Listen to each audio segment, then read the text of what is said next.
just had another epiphany. I was before another judge, and I told him that the United States is lawless for all intents and purposes, and he said, you know what, you're right. You're correct. He said, drinking and driving is not against the law. And he said, you're right.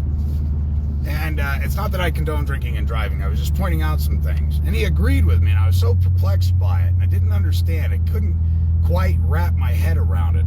I started thinking about it as I'm reviewing, and I'm not reviewing it now because I'm in the mode of traveling from point A to point B.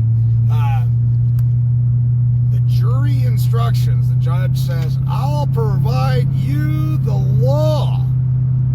Now, before the jury is presented, quote unquote, the law, I had to consent and agree to it.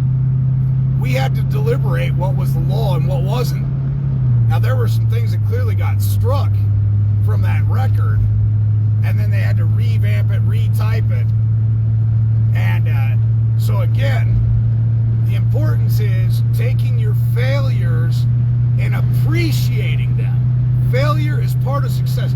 Ladies and gentlemen, the lessons I just got today, you couldn't pay for at Harvard University.